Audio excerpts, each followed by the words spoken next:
khairan. Falyatafadhal mashkura Ustaz, silakan. Jazakallahu khair, barakallahu fikum.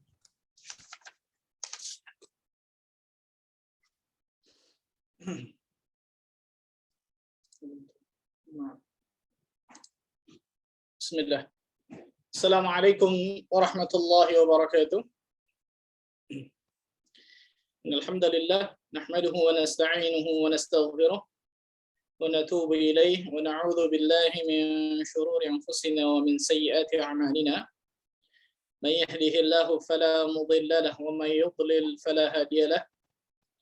Asyhadu an la ilaha illallah wahdahu la syarika lahu wa asyhadu anna Muhammadan 'abduhu wa rasuluh.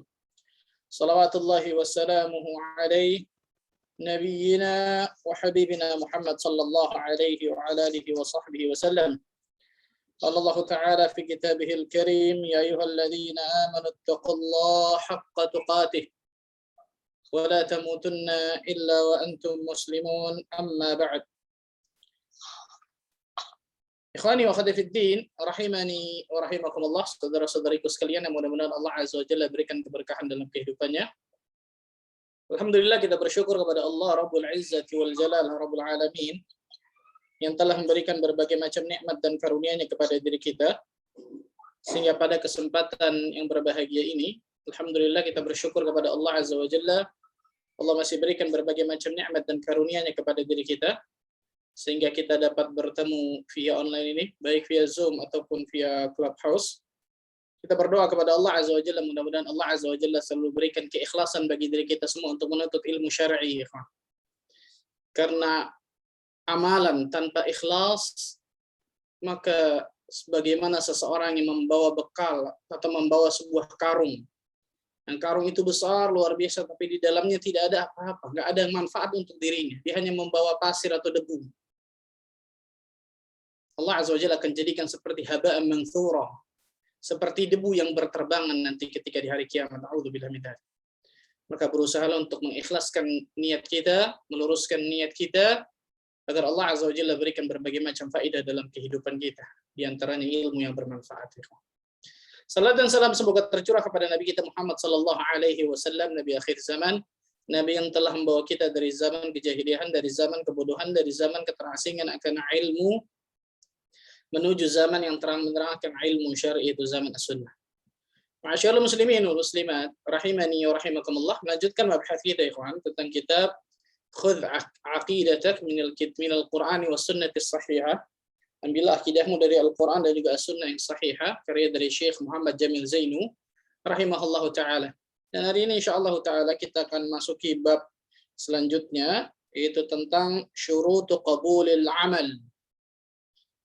Dan kita bahas pertama dulu tentang hari ini, yang pertama tentang syarat-syarat diterimanya amal saleh. Syarat-syarat diterimanya amal saleh. Masyaallah muslimin dan muslimat rahimani wa rahimakumullah. Dalam hadis dikatakan, ketika seseorang berniat untuk melakukan amal saleh, dia sudah baru berniat nih melakukan amal saleh. Falam ya'malha, tapi dia tidak melakukan amal saleh tersebut, kutibat lahu hasanatun kamilah, maka akan dicatat dia mendapatkan pahala full satu amal soleh. Ketika dia sudah niat melakukan amal soleh, ternyata ada uzur misal, maka dia akan dicatat mendapatkan pahala full dari amal soleh tersebut, satu. Dan ketika dia mengamalkannya, maka pahala amal soleh tersebut akan dikalikan lipat menjadi 10 kali lipat sampai 700 kali lipat, bahkan lebih dari itu. Itu amal soleh. Sedangkan ketika seorang berbuat dosa, dosa itu tidak dilipat gandakan ternyata. Dosa itu ukurannya apa? Satu. Bukan dosa kemudian satu dosa akan dilipat gandakan, enggak. Ternyata Rasulullah SAW mengatakan yang namanya dosa itu apa? Satu. Tapi ingat, dosa ini sifatnya pasti. Sedangkan amal soleh tersebut sifatnya kita tidak tahu apakah amal soleh tersebut diterima atau ditolak oleh Allah. Nah, perhatikan baik-baik. Dari satu sisi, rahmat Allah Azza wa Jalla kepada kita luar biasa. Allah Azza wa Jalla menginginkan diri kita pada hakikatnya untuk masuk dalam surga Allah. Karena itu Allah Azza wa Jalla melipat gandakan pahala amal soleh kita luar biasa. Sedangkan dosa tidak dilipat gandakan, satu, betul ya? Tapi ingat, perhatikan baik-baik. Bukan hanya ar-raja yang kita hadirkan ketika kita beramal soleh, harus ada al-khauf juga. Rajaknya tadi itu berharap amal soleh kita dilipat gandakan, diterima, mendapatkan surga dan lain sebagainya. Harus ada khauf juga. Khaufnya apa? Kita takut amal soleh kita ternyata nggak diterima oleh Allah Azza wa Jalla. Kenapa? Karena amal soleh ini ada syarat dan ketentuannya, berbeda dengan dosa. Ketika seseorang berbuat dosa, nggak ada syarat dan ketentuannya. Kena dosa dia, walaupun cuma satu. Tapi ingat, satu dosa itu kita tidak tahu beratnya seberapa nanti di mizan. Betul ya? Kita nggak tahu, maka Bilal bin Sa'ad dan juga para ulama lain sampai mengatakan, la tanzur ila sigharil khati'ah, walakin unzur ila 'idhami man 'asaita. Jangan kalian melihat dari kecilnya suatu dosa yang kalian lakukan itu. Tapi lihatlah kepada zat yang telah kalian durhakai, Allah Azza wa Jalla. Subhanallah. Nah, perhatikan. Ketika kita beramal saleh, ada syarat dan ketentuannya. Ada syarat dan ketentuan amal saleh kita diterima oleh Allah Azza wa Jalla. Kalau ternyata tidak sesuai syarat dan ketentuannya, bisa jadi amal saleh kita ditolak. Nah, seorang muslim dan muslimah wajib mengetahui apa nih syarat dan ketentuan agar amal soleh kita diterima oleh Allah Azza wa Jalla. Dan itu atas dasar ilmu jelas. Karena itu setiap pagi kita disunnahkan oleh Nabi SAW membaca doa apa?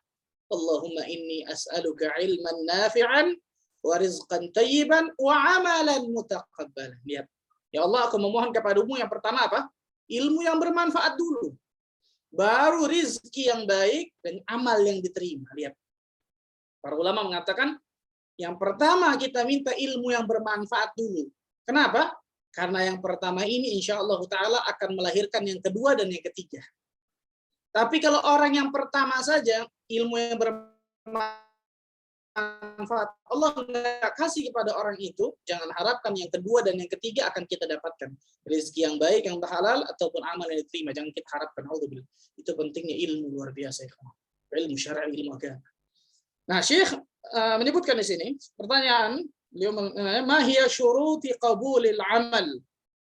Ma hiya syurut qabulil amal? Apa syarat diterimanya suatu amalan? Suatu amalan ini maksudnya amal saleh ya. Apa syarat diterimanya suatu amal saleh? Syurutu qabulil amal 'inda Allah thalatha. Syarat-syarat diterimanya amal saleh di sisi Allah itu ada tiga. Tiga ini yang asasi. Tiga ini yang pokok nih, Pak. Tiga ini yang asasi atau yang pokok. Yang pertama apa? Islam, iman, jelas ya. Ini yang pertama, Islam, iman. Orang-orang kafir ketika mereka melakukan kebaikan, Allah Azza wa Jalla hanya berikan di dunia balasannya, tidak di akhirat. Kalau mereka mati dalam keadaan kufur, tidak sempat bertobat dari dosa kesyirikan atau dosa kekufuran, Allah Azza wa Jalla nggak akan balas dengan kebaikan nanti di hari akhirat. Tapi di dunia Allah balas dengan kebaikan, kan gitu. Yang pertama, tidak lain tidak bukan adalah iman, tauhid, Islam. Yang pertama, syarat yang pertama. Dan alhamdulillah, suatu kenikmatan terbesar. A'zamun ni'mah kata para ulama. Kenikmatan terbesar adalah ketika seorang hamba Allah Azza wa Jalla, Allah berikan kenikmatan Islam dan iman di dalam dadanya. Berapa banyak orang-orang di luar sana mungkin dunianya luar biasa gemerlapnya, tapi Allah tidak berikan kenikmatan iman dan Islam dalam dada mereka. Bahkan sampai mati itu, na'udzubillah min dzalik, mereka akan menjadi bahan bakarnya di neraka. Allah tabaraka wa ta'ala berfirman di dalam surah Al-Kahfi ayat ke-107, wa innal ladzina amanu wa 'amilus salihati kanat lahum jannatul firdausi nuzula.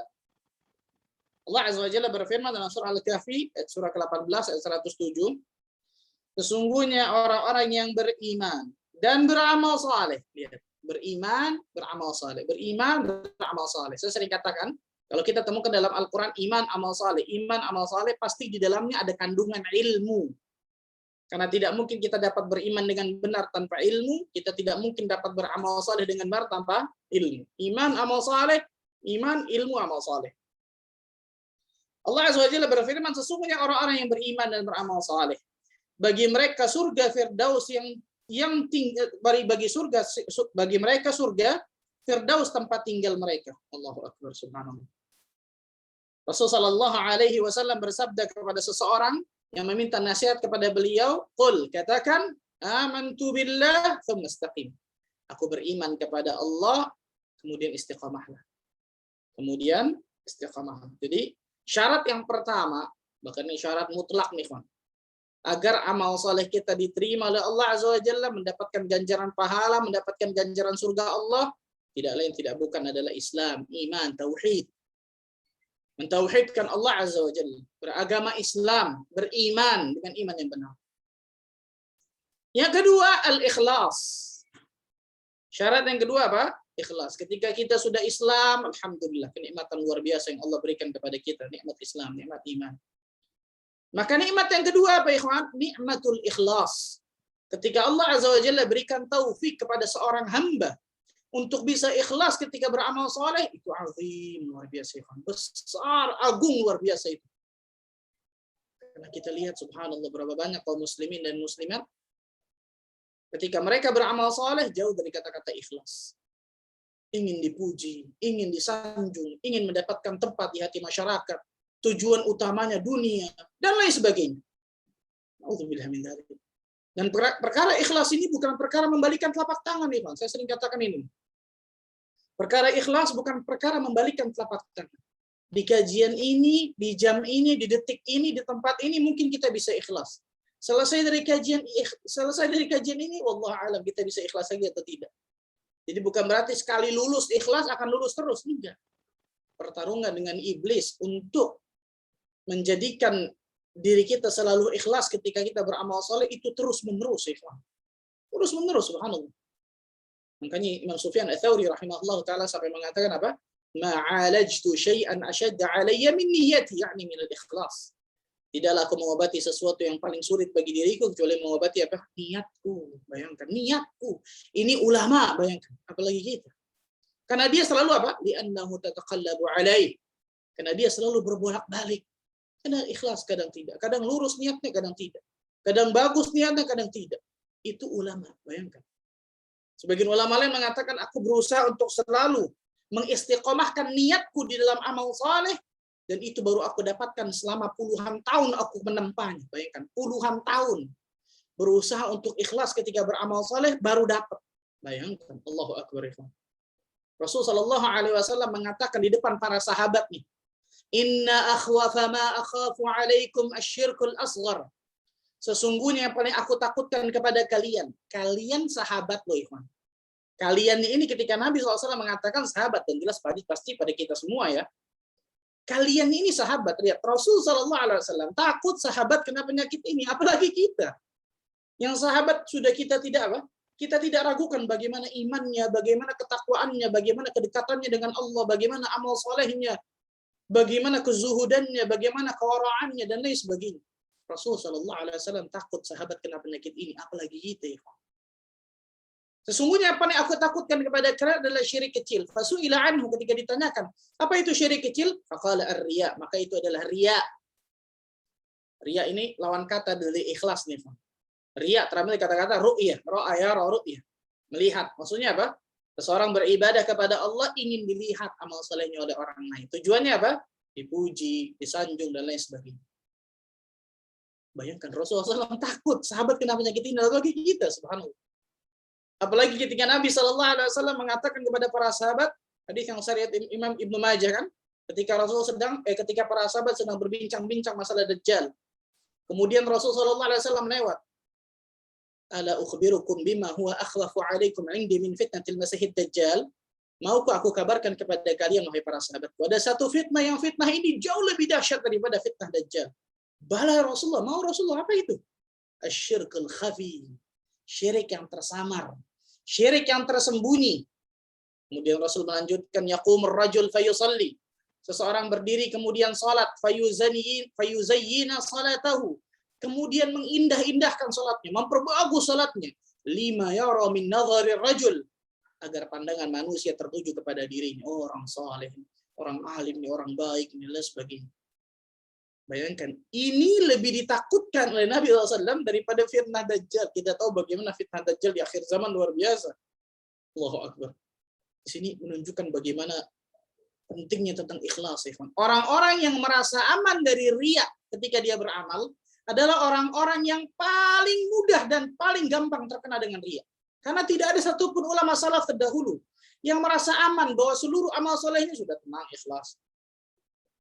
Gak ada satupun ulama salaf terdahulu yang merasa aman dari riya dan sum'ah, ujub, dan juga syirik kecil yang lain. Gak ada sama sekali. Allahu Akbar, lihat subhanallah. Makanya Nabi SAW mengajarkan doa apa?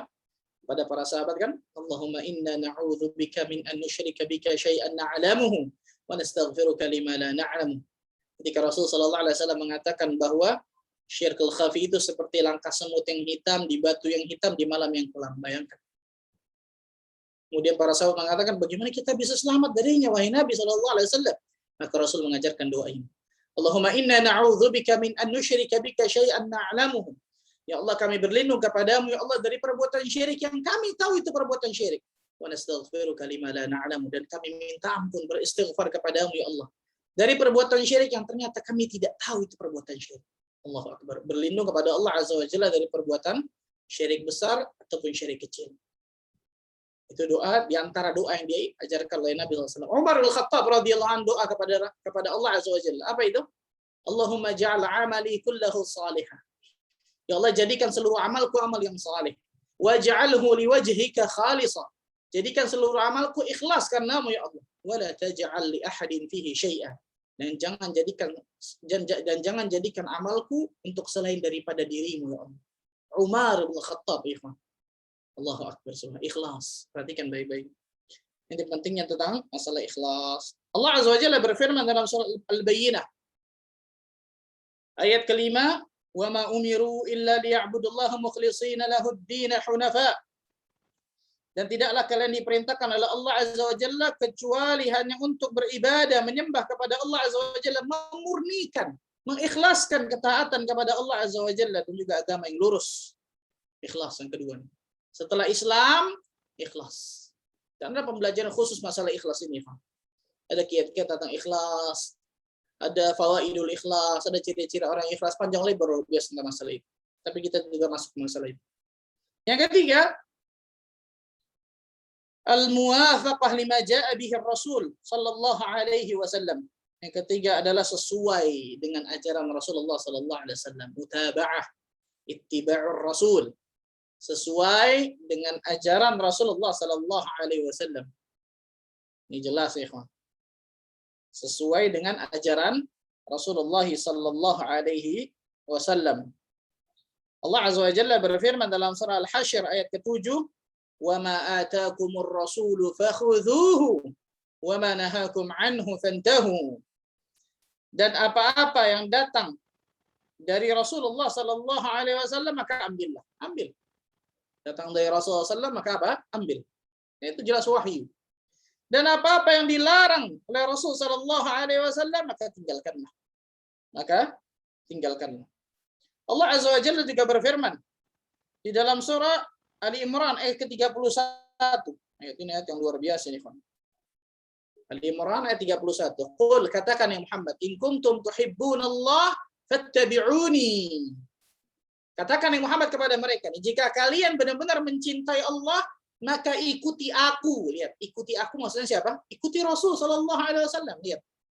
Bukan ikuti kebanyakan manusia, bukan ikuti nenek moyang, bukan ikuti adat istiadat, bukan ikuti kebanyakan manusia, bukan ikuti orang yang alim, kiai dan lain sebagainya, ustadz, bukan. Ikuti aku, ikuti Rasul sallallahu alaihi wasallam. Berapa banyak kita lihat ketika ada perintah Rasul SAW bertentangan dengan tadi itu. Nenek moyang, adat istiadat, kebanyakan manusia, dan lain sebagainya. Ternyata dia acuhkan saja, dia buang saja perintah Rasulullah SAW tersebut atau larangan Rasul SAW tersebut hanya karena apa? Alasan-alasan yang tadi. Na'udzubillah. Allah mengatakan, katakan ya Muhammad, jika kalian benar-benar mencintai Allah, ikuti aku, ikuti Nabi Muhammad SAW. Yuhibbukumullah wa yaghfir lakum dzunubakum. Maka niscaya Allah Azza wa Jalla akan mencintai kalian dan Allah Azza wa Jalla akan mengampuni dosa-dosa kalian. Allahu Akbar. Ya. Al-Imam Ibnu Katsir rahimahullah taala ketika menafsirkan ayat ini beliau mengatakan hadhil ayah ayatul ikhtibar. Ayat ini adalah ayat ujian bagi orang-orang yang mengatakan saya cinta kepada Allah, apakah dia mengikuti Rasul sallallahu alaihi wasallam atau tidak. Kenapa? Kullu tariqin masdud illa min tariqir Rasul sallallahu alaihi wasallam. Karena setiap jalan menuju surga Allah Azza wa Jalla itu tertutup kecuali lewat jalannya Rasulullah sallallahu alaihi wasallam. Allahu Akbar, subhanallah. Jadi kalau kita ingin amal soleh kita diterima, ingat 3 hal ini.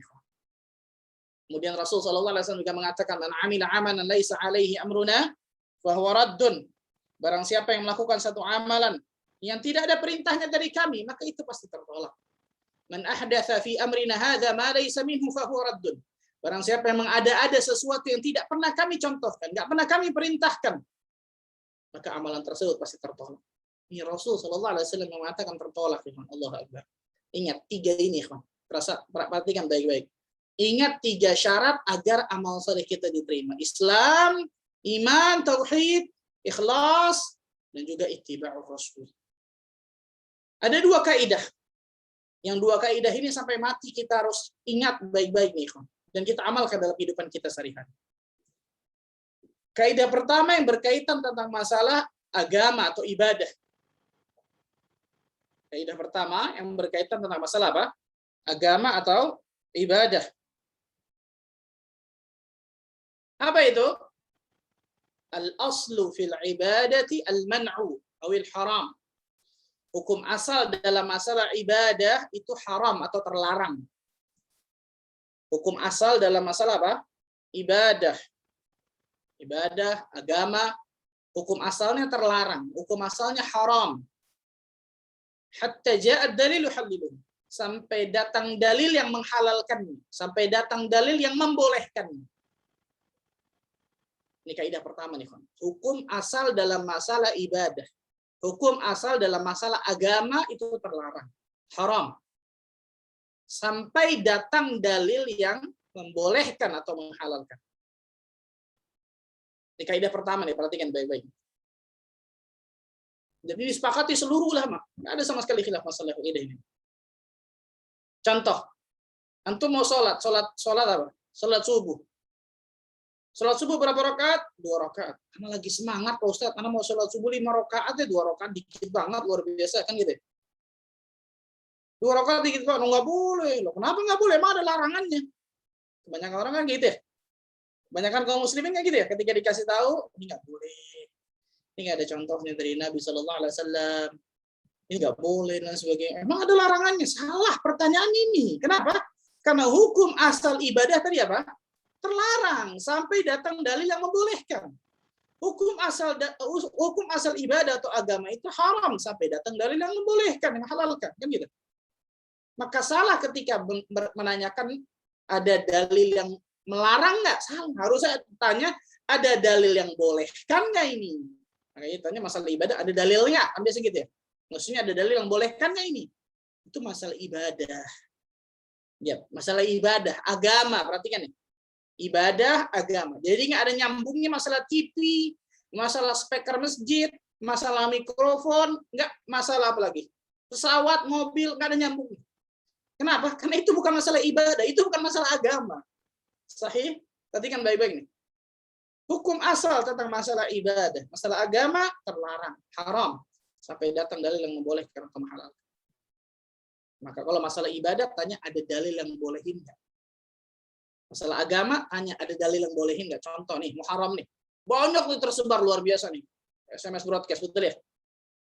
Orang siapa yang puasa 1 Muharram, orang siapa yang bersedekah, menyantuni fakir miskin, dan lain sebagainya, janda-janda anak yatim, ada lebaran anak yatim, tanya, ada dalil yang bolehkan nggak itu? Ada contohnya dari Nabi nggak? Ada ayat Al-Qur'annya nggak? Ada hadisnya nggak? Kan gitu. Kalau nggak ada, minta maaf. Saya hanya mencukupkan diri dari apa yang diajarkan Nabi Sallallahu Alaihi Wasallam. Selesai. Masa nggak boleh sih? Kan gitu. Masa mereka orang di luar sana ada sesuatu yang ternyata nggak ada dalil yang boleh, kita ingin sesuai dengan Nabi, mau boleh sih? Subhanallah, betul ya? Perhatikan baik-baik, subhanallah. Ini masalah pertama. Kaidah pertama. Kaidah kedua, masalah dunia, masalah muamalah. Al-aslu fil asya' al-ibahah. Hukum asal dalam masalah muamalah itu boleh. Hukum asal masalah muamalah, masalah dunia terbuka lebar. Boleh. Sampai datang dalil yang melarang. Ini masalah muamalah, masalah dunia nih. Baru kalau masalah muamalah, masalah dunia, tanya nih ada larangannya enggak? Baru benar. Kenapa? Karena hukum asal masalah muamalah, masalah dunia, itu boleh terbuka lebar dalam syariat agama. sampai datang dalil yang tidak sampai datang dalil yang melarangnya kan gitu atau mengharamkan. Untuk mau dagang apa? Dagang pete, dagang jengkol. Ada nggak zaman Nabi SAW? Kan gitu. Loh, nggak boleh berarti sana. Ada nggak dalil yang melarang? Nggak boleh dagang itu. Kan nggak boleh sesuatu yang haram. Ada ribanya, ada ghararnya, ada judinya. Kan gitu ya? Itu nggak boleh. Pete, jengkol halal, haram, halal. Betul ya, subhanallah. Maka ini perhatikan baik-baik. Speaker masjid, masalah dunia, masalah muamalah, masalah dunia. Perhatikan. TV, nyambungin musik ke TV, apa ini nyambungnya? Allah. Itu berat. Kalau hawa nafsu yang berbicara memang berat, agak berat, subhanallah. Makanya tadi Syekh Al-Albani rahimahullah ta'ala mengatakan kalau kita berbicara dengan satu orang yang ingin tahu kebenaran, ingin dapat kebenaran, ingin cari kebenaran, satu dalil cukup baginya. Satu hadis cukup baginya. Tapi kalau kita berbicara dengan satu orang yang orang ini nggak ingin cari kebenaran, ingin cari pembenaran, bukan kebenaran, pembenaran. 1000 dalil pun kita sampaikan nggak akan pernah sampai. Dan itu balik lagi masalah hidayah, hidayah itu taufik.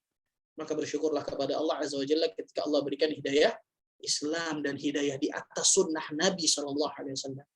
Al-Islam huwa sunnah wa sunnah hiyal Islam. Bayangkan, Islam itu sunnah, sunnah itu Islam, kata Imam Al-Barbahari. Maka nggak mungkin bisa dijauhkan antara Islam dengan sunnah. Sebagian ulama sampai mengatakan apa? Aku sampai bingung mana yang lebih besar antara nikmat Islam dengan nikmat sunnah. Ya, nikmat Islam jelas lebih besar karena ketika seorang Islam menjadikan seseorang tidak masuk neraka atau tidak kekal dalam neraka kan gitu. Tapi di sini ingin menunjukkan bagaimana besarnya nikmat sunnah luar biasa. Karena ternyata ada orang-orang ternyata di luar sana agamanya Islam tapi tidak di atas sunnah. Di atas manhaj yang tidak benar. Na'udzubillah min dzalik. Sallallahu alaihi subhanallah. Nah, ini tentang masalah syarat diterimanya apa? Amal saleh. Kita masuk ke bab selanjutnya tentang asyirkul akbar. Tentang syirik besar. Yang pertama kita akan bahas masalah syirik dulu. Pertanyaan Syekh, ma huwa a'zamu dzunubi 'inda Allah? Apa dosa terbesar di sisi Allah Azza wa Jalla? Dosa terbesar, bayangkan. Apa dosa terbesar di sisi Allah Tabaraka wa Ta'ala? A'zamu dzunubi asyirku billah. Dosa terbesar adalah berbuat kesyirikan kepada Allah, menyekutukan Allah, menduakan Allah. Wa dalil qauluhu ta'ala, ya bunayya la tusyrik billah inna syirka la zulmun azim. Di antara dalilnya adalah dalam surat Luqman ayat 13. Ketika Luqman menasihati anaknya, di antara nasihat ini nih. Wahai anakku, la tusyrik billah, jangan engkau berbuat kesyirikan kepada Allah. Jangan engkau menyekutukan Allah Azza wa Jalla. Kenapa? Inna syirka la zulmun azim. Karena kesyirikan ini adalah kezaliman yang sangat besar. Kezaliman yang paling zalim, kedurhakaan yang paling durhaka adalah kesyirikan kepada Allah Azza wa Jalla. Perhatikan baik-baik ini. Asyirku billah. Kesyirikan kepada Allah Tabaraka wa Ta'ala. Rasul sallallahu alaihi wasallam ditanya oleh seorang sahabat, ya Rasulullah sallallahu alaihi wasallam, ayyu dzambi a'zamu 'inda Allah? Dosa apa yang paling besar di sisi Allah Azza wa Jalla? Maka Rasul sallallahu alaihi wasallam mengatakan, antaja'alallahu niddan wa huwa khalaqaka. Engkau menjadikan Allah Azza wa Jalla tandingan pada Allah Azza wa Jalla yang menciptakanmu. Ya Allah, subhanallah. Ini kita belajar syirik nih, perhatikan baik-baik.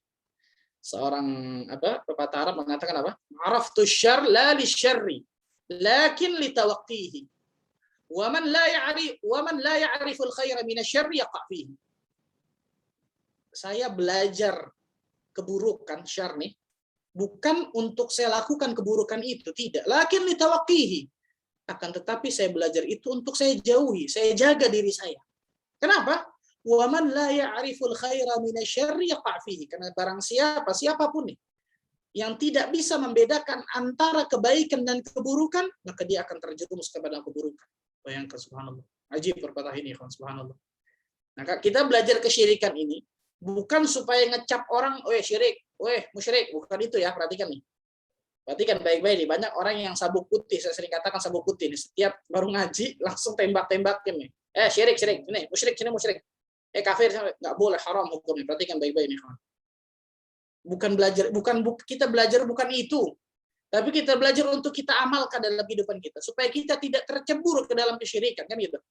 Supaya kita tidak melakukan kesyirikan, karena kesyirikan ini la zulmun azim, luar biasa. Kezaliman yang sangat besar. Nah, pertanyaannya apa itu kesyirikan? Apa itu syirik? Biasanya diartikan apa ya, kan? Syirik itu menduakan Allah, betul ya? Menyekutukan Allah dengan selainnya. Menyekutukan Allah dengan selain Allah berarti. Menyekutukan berarti menyamakan, gitu ya.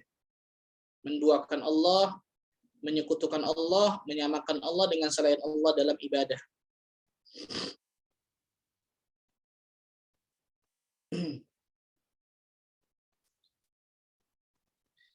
Para ulama mengatakan, yang lebih jelas lagi nih kalau masalah syirik. Asyirku billah. Kesyirikan itu adalah taswiyatun ghairillahi billah fi syai'in min khasa'isillah. Menyamakan selain Allah dengan Allah. Ya, disamakan. Menyamakan, menyandingkan selain Allah dengan Allah, taswiyatun ghairillahi billah fi syai'in min khasa'isillah. Ini menarik. Dalam segala sesuatu yang menjadi kekhususan Allah. Dalam segala sesuatu yang menjadi hak kekhususan Allah.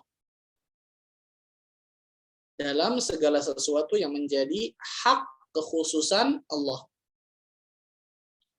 Ini definisi yang lebih lengkap bisa dikatakan. Taswiyatun ghairillahi billah fi syai'in min khasa'isillah. Menyamakan selain Allah dengan Allah dalam sesuatu yang menjadi hak kekhususan Allah Azza wa Jalla. Itu syirik. Pertanyaan selanjutnya, apa saja hak kekhususan Allah? Betul ya? Kan tadi definisi syirik menyamakan selain Allah dengan Allah dalam segala sesuatu yang sesuatu tersebut menjadi hak kekhususan Allah. Itu hanya hak kekhususan Allah. Berarti kan kita harus tahu apa saja hak kekhususan Allah nih, kan gitu. Nah, perhatikan baik-baik nih. Hak kekhususan Allah ada 3. Hak kekhususan Allah ada 3. Di antara disebutkan dalam kitab Ushulul Iman tentang masalah ini. Dan dalilnya apa? Istiqra' jelas. Para ulama ketika meneliti dari dalil Al-Quran juga Sunnah, maka mereka mengambil kesimpulan. Hak kekhususan Allah nih ada 3. Yang pertama, fi af'alil khaliq, dalam perbuatan Allah. Dalam masalah perbuatan Allah. Ini hak kekhususan Allah yang pertama nih. Dalam masalah perbuatan Allah. Terhadap makhluknya jelas. Dalam masalah perbuatan Allah terhadap siapa? Makhluknya. Dan ini banyak betul. Contohnya apa? Oh, menciptakan, kan gitu ya. Mengatur alam semesta, menguasai, memberikan rezeki, mengabulkan doa, menetapkan hukum, dan lain sebagainya. Dan lain sebagainya. Ini hak yang pertama nih, kawan. Hak kekhususan Allah adalah dalam masalah perbuatan Allah kepada makhluknya, terhadap makhluknya. Contoh, Allah Azza wa Jalla menciptakan. Nggak ada satupun makhluk yang ikut campur tangan sedikit pun dalam masalah menciptakan jagat raya. Nggak ada cerita, nggak mungkin, mustahil. Betul ya? Tidak ada satupun makhluk yang ikut campur tangan dalam masalah mengatur alam semesta ini. Nggak ada sama sekali. Tidak ada satupun makhluk yang ikut campur tangan dalam menguasai jagat raya ini. Nggak ada sama sekali. Tidak ada satupun makhluk yang dapat mengabulkan doa. Nggak ada satupun makhluk yang dapat memberikan rezeki. Perhatikan baik-baik ini, subhanallah. Nah, para ulama biasa menyebutkan ini tentang hak rububiyah. Ini yang pertama nih. Hak apa? Rububiyah, kemahaesaan Allah dalam perbuatan Allah. Dalam kedudukan Allah sebagai Rabb. Karena kata-kata Rabb itu berarti menciptakan, mengatur, memiliki, menguasai, dan lain sebagainya. Berarti ketika seseorang ada yang meyakini, perhatikan nih, ini nyambung masalah syirik nih, kawan. Ketika seseorang ada yang meyakini bahwa ada makhluk yang mampu menciptakan selain Allah Azza wa Jalla, maka dia terjatuh dalam apa? Syirik rububiyah nih, kawan. Nah, perhatikan baik-baik. Atau ada, ini kebanyakan yang paling banyak ini nih. Ada orang nih, ada makhluk yang meyakini adanya orang yang bisa mengatur alam semesta, mengendalikan alam semesta jagat raya. Contohnya apa? Pawang hujan. Betul ya? Ini kita nggak bicara tentang masalah teknologi ya. Ke atas naik pesawat, taburin garam, itu beda cerita. Itu ilmiah. Betul ya? Itu beda cerita. Itu pun kalau Allah tidak takdirkan nggak turun hujan, nggak turun kan gitu, subhanallah. Itu nggak bicara itu masalah itu. Tapi i'tiqad, keyakinan seseorang bahwa ada yang meyakini adanya pawang hujan misalnya, ada yang meyakini adanya wali yang bisa mengendalikan cuaca. Pakai cabai, pakai bawang, itu betul ya. Kalau sekarang keren Pak Ustadz, nggak pakai gitu-gituan, pakai tap, pawang hujannya pakai tap gitu-gitu. Gila, keren juga, Insya Allah. Tapi pindah Pak Ustadz ini, awalnya benar-benar pindah. Iya, syaitan yang pindahin tuh, jin pindahin tuh, subhanallah. Na'udzubillah min dzalik. Keyakinan masyarakat luar biasa banyak tentang masalah ini, betul ya? Ini syirik dalam rububiyah loh, ikhwan, nggak sembarangan loh. Yang orang-orang kafir Quraisy meyakini ini, betul ya?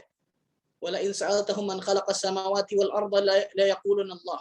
Kalau engkau tanyakan kepada mereka Muhammad siapa yang menciptakan langit dan bumi, mereka akan jawab Allah. Wala in sa'altahum man khalaqahum la yaquluna Allah. Kalau engkau tanyakan kepada mereka Muhammad siapa yang menciptakan diri mereka, mereka pasti akan jawab Allah. Orang-orang kafir Quraisy meyakini tentang tauhid rububiyah nih. Hak rububiyahnya Allah, bahwa Allah yang menciptakan, yang mengatur, memiliki, menguasai, menurunkan hujan dan lain sebagainya, memberikan rezeki. Orang-orang kafir Quraisy yakin akan ini, kan gitu. Parah banget ini, luar biasa ketika ada seorang muslim dan muslimah yang meyakini tadi ada orang atau makhluk yang ternyata bisa apa? Menciptakan atau bisa mengatur alam semesta, mengatur cuaca dan lain sebagainya. Ini tentang masalah tersebut. Yang kedua, hak kekhususan Allah yang kedua dalam kedudukannya sebagai zat yang berhak untuk disembah dan diibadahi. Hak kekhususan Allah yang kedua dalam kedudukan Allah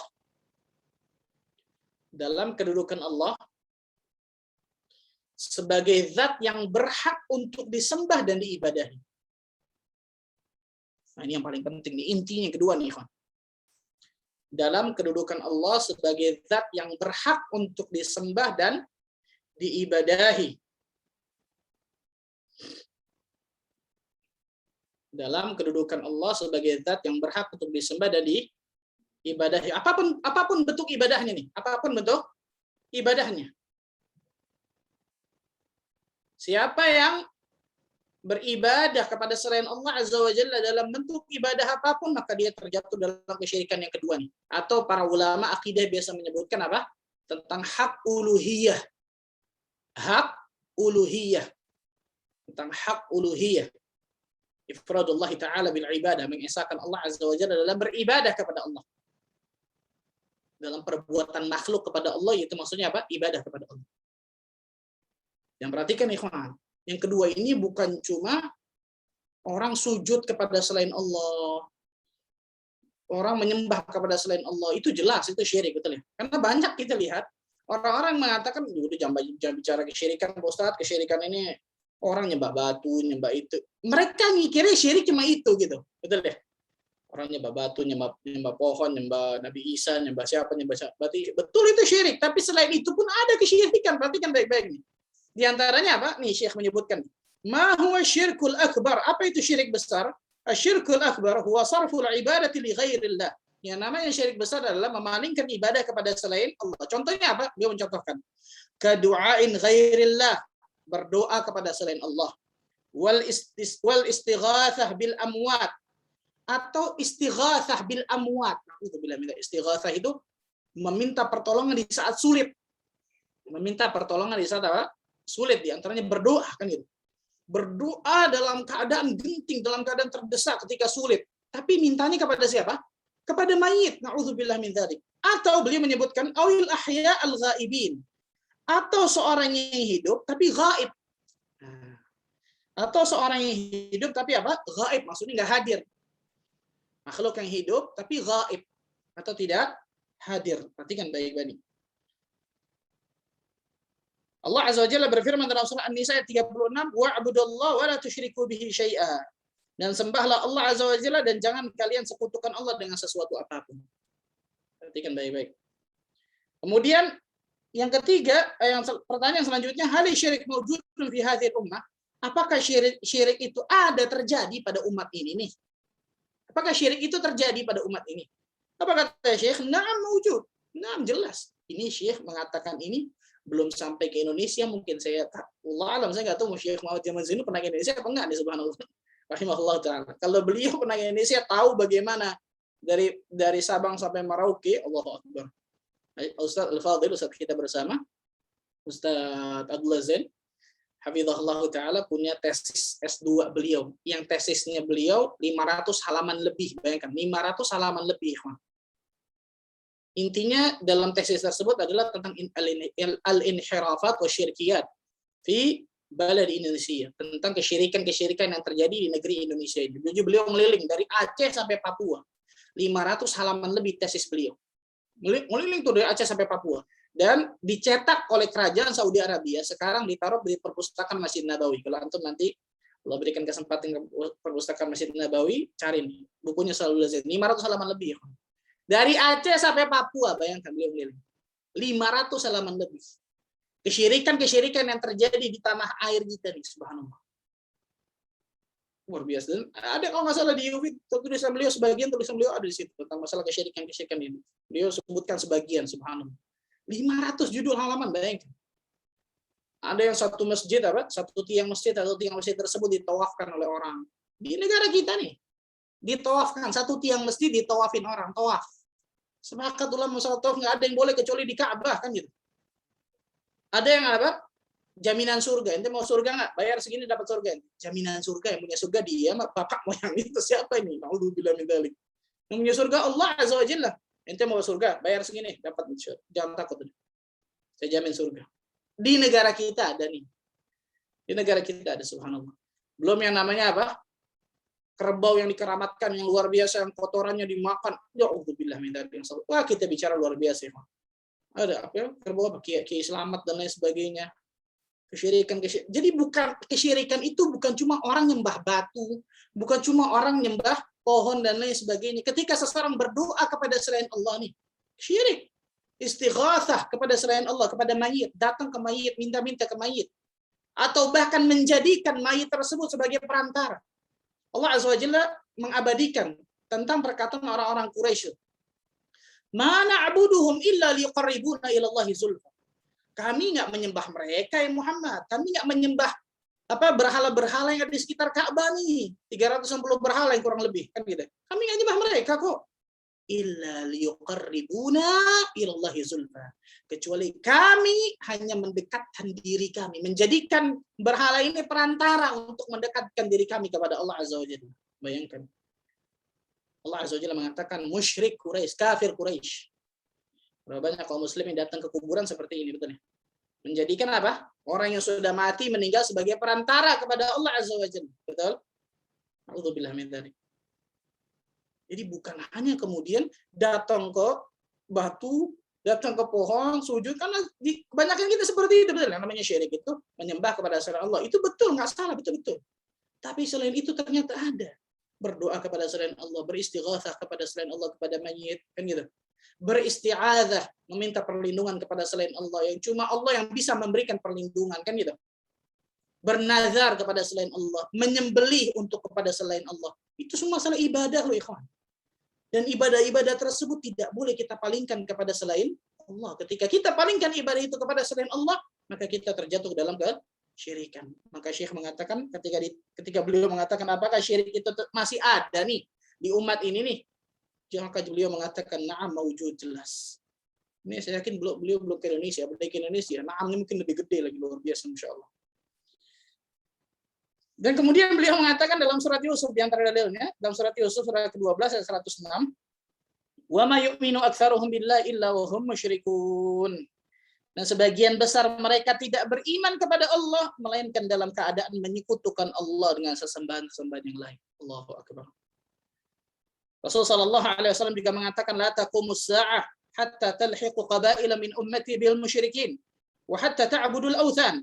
Tidak akan terjadi hari kiamat sehingga kabilah-kabilah dari umatku akan bergabung dengan kaum musyrikin sehingga kabilah-kabilah itu menyembah berhala. Allahu akbar. Alhamdulillah min dzalik, nasallallahu alaihi. Nah, ini penting tentang masalah apa? Penting masalah iman, ikhwah. Dan masalah tauhid. Belajar tauhid dengan benar, maka insya Allah Ta'ala kita akan tahu mana kesyirikan, mana tauhid. Ini yang kedua ya. Hak kekhususan Allah yang kedua dalam masalah apa? Kedudukan Allah sebagai zat yang berhak untuk disembah dan diibadahi.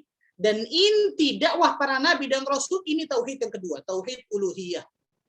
Ini kafir Quraisy jatuh di sini. Mereka meyakini tauhid rububiyah, yakin mereka, tapi mereka jatuh di sini. Mereka menyembah kepada Allah, mereka juga menyembah kepada berhala-berhala yang ada sekitar Ka'bah ataupun ada di kabilah-kabilah mereka. Nah, yang saya katakan tadi bentuk ibadah itu sangat apa? Sangat banyak. Ibadah lahir, ibadah batin, fisik, lisan, hati, dan lain sebagainya. Berdoa, bernazar, tawakal, dan lain sebagainya. Insya Allah nanti kita sebutkan khusus masalah hal tersebut. Ya. Kemudian hak khususan Allah yang ketiga adalah dalam kesempurnaan nama-nama dan sifat-sifat Allah. Ini hak kekhususan Allah yang ketiga nih. Dalam kesempurnaan nama-nama dan juga sifat-sifat Allah. Dalam kesempurnaan nama-nama dan sifat-sifat apa? Allah. Perhatikan baik-baik nih. Allah Azza wa Jalla hidup, kita hidup. Apakah sama hidupnya makhluk dengan sang Khalik? Maka jelas beda. Allah maha hidup. Kita hidup, betul ya. Maka hidupnya kita ada endingnya, betul ya. Ada batasnya, ada batas kematian. Sedangkan Allah Azza wa Jalla nggak ada. Bahkan Allah Azza wa Jalla tidak ada awal, tidak ada akhir. Subhanallah, betul ya. Luar biasanya. Allah Azza wa Jalla mendengar. Kita mendengar. Apakah sama pendengar Allah dengan makhluk? Ya beda jelas. Allah maha mendengar. Allah Azza wa Jalla maha mendengar. Kita, pendengaran kita terbatas makhluk. Ada orang ngomongin kita nggak tahu betul. Tapi Allah Azza wa Jalla, Allah Akbar, cuma 2 orang yang berbisik. Cuma 2 orang ini yang tahu nih. Allah Azza wa Jalla tahu di langit ke-7. Allah Azza wa Jalla tahu ketika beristiwa di atas arsy pembicaraan dari 2 orang yang berbisik ini. Maha mendengar. Allah Azza wa Jalla melihat, makhluk melihat, apakah sama? Beda jelas penglihatan Allah dengan penglihatan makhluk. Penglihatan kita ada batasnya, kita nggak bisa melihat di balik tembok ini, kan gitu. Sedangkan apa? Penglihatan Allah Azza wa Jalla nggak ada batasnya. Maha melihat seluruh makhluknya. Bahkan ketika seorang makhluk di dalam kamar sendirian, nggak ada yang lain. Hanya makhluk itu sendiri. Berbuat kemaksiatan kepada Allah, Allah Azza wa Jalla maha melihatnya. Bahkan bukan cuma itu. Allah Azza wa Jalla maha mengetahui al-alim. Makhluk mengetahui, tapi pengetahuan kita terbatas. Allah Azza wa Jalla maha mengetahui. Di antaranya Allah Azza wa Jalla mengetahui apa yang ada dalam dada kita. Hati kita nih. Ya'lamu kha'inatal a'yun wa ma tukhfis sudur. Allah Azza wa Jalla mengetahui mana pandangan mata yang berkhianat dan apa yang ada di dalam hati. Ketika hati kita terbetik untuk melakukan kemaksiatan, Allah Azza wa Jalla tahu. Bayangkan. Makhluk nggak tahu. Maha mengetahui. Bahkan pengetahuan yang secara apa? Secara terperinci. Maka lihat, perhatikan nih. Berarti nama-nama dan sifat Allah berarti apa? Sempurna. Sahih. Nama-nama dan sifat Allah juga apa? Sempurna. Contoh. Ketika ada seseorang meyakini adanya seorang yang saleh, yang katanya orang saleh lah, entah itu ustadz, entah itu kiai, entah itu siapa, dia meyakini orang ini bisa mendengar sesuatu yang jauh. Oh, itu jangan ngomongin dia, kalau ngomongin dia tahu di sana. Tahu dari mana? Kalau disampaikan sama orang ada mata-matanya mungkin tahu betul, sahih betul ya. Tapi kalau tahu dia dengar ada punya ilmu gaib, nggak boleh, ini haram, ini masalah syirik loh, bayangkan. Karena tidak ada yang nama-nama dan sifat-sifatnya sesempurna Allah Azza wa Jalla. Namanya makhluk pasti ada keterbatasan. Namanya makhluk pasti ada kekurangan. Subhanallahirrahmanirrahim. Perhatikan baik-baik nih. Ketika ada seseorang meyakini nih, ketika dia barangnya hilang, ada barangnya hilang, datang kepada seseorang. Tuan, Ustadz, kalau sekarang Ustadz bukan Pak Dukun lagi. Dukunnya pakai peci, betul ya? Pakai baju koko, pakai sorban, na'udzubillah. Dukun, na'udzubillah. Ini saya hilang di mana? Oh, di sini sih. Diambil sama si fulan. Na'udzubillah. Tahu dari mana dia? Lihat kuku, lihat air di bawahnya, kan gitu. Nggak boleh, haram ini hukum ini. Ada i'tiqad, keyakinan bahwa ada orang yang mengetahui barang yang hilang, nggak boleh sama sekali, subhanallah. Berarti dia sedang menyamakan, kan gitu. Menyamakan selain Allah dengan Allah. Karena yang nama-nama dan sifat-sifat yang tidak terbatas, yang maha sempurna hanya Allah Azza wa Jalla. Maha mendengar, maha melihat, maha mengetahui. Dan tidak ada sesuatu pun yang menyamainya. laisa kamitslihi syai' wa huwas samiul basir. Tidak ada yang serupa dengan Allah Azza wa Jalla dan Dia Maha mendengar lagi Maha melihat. Perhatikan baik-baik, subhanallah. Atau ada orang yang bisa melihat tempat jauh atau bisa mengetahui masa depan nih. Masa depan nanti kalau begini nih nggak bagus nih. Nanti harus berbuat kayak gini nih, harus gini macam-macam. Tahu dari mana masa depan? Bisa jadi dia ngomong gitu mati duluan setelah sejam, betul ya? Dia menyamakan Allah Azza wa Jalla, menyamakan si fulan dengan Allah Azza wa Jalla dalam sifat yang hanya dimiliki Allah, kan gitu. Tidak ada nama-nama dan sifat seperti nama-nama dan sifat Allah yang maha sempurna. Makhluk pasti penuh dengan kekurangan. Makhluk pasti penuh dengan kesalahan, kekhilafan dan lain sebagainya. Perhatikan yang ketiga nih. Hak khusus Allah dalam kesempurnaan nama-nama dan juga sifat-sifat Allah Azza wa Jalla. Nama Allah Ar-Rabb, Ar-Rahman, Ar-Rahim, yang mengetahui yang gaib, yang maha mendengar dan lain sebagainya hanya hak Allah Azza wa Jalla. Atau kita kenal dengan yang ketiga ini asma wa sifat atau tauhid asma wa sifat. Sampai sini ikhwan. Kita belum selesaikan, masih di bab masalah syirik besar ikhwan. Insyaallah taala setelah ini kita akan bahas tentang masalah hukum berdoa kepada mayit atau kepada yang gaib. Kemudian apa itu ibadah? Apakah mayit itu mendengar atau mendengar doa dan lain sebagainya? Jenis ini syirik akbar dan lain sebagainya. Allah a'lam bishawab. Sampai sini silakan pertanyaan yang bisa ditanya. Allah a'lam bishawab. Baik, syukran jazakallah Ustaz atas untayan ilmu dan nasihatnya. Selanjutnya kita akan masuk ke sesi tanya jawab, baik yang di Zoom atau di Clubhouse bisa melalui raise hand untuk bertanya langsung kepada guru kita, atau bisa melalui back channel. Cuman biasanya di back channel ada kendala penerimaan message atau ada keterlambatan, jadi afwan jiddan apabila ada pesan-pesan yang tidak sempat terbaca. Baik.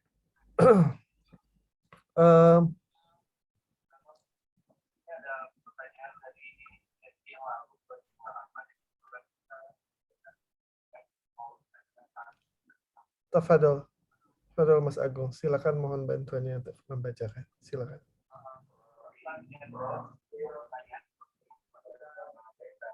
Suaranya kurang jelas, Ari. Agung. Alfon. Orang tua saya saat ini tinggal di Bali. Saya tidak mau. Saya pindah di Bali. Sekarang bagaimana kita tahu Bali akan jual. Lalu apa saja cara sedikit bahasa konteks ini memang ada hal-hal yang sifatnya kita memberi kembangan warga yang nanti akan dipakai di wajah saja.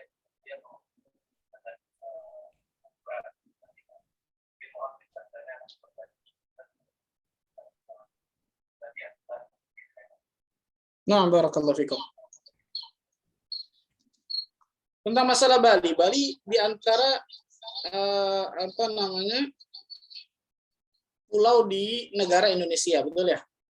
Berarti termasuk bagian negeri Indonesia, dan negeri Indonesia kita tahu bersama negeri Muslim kan gitu.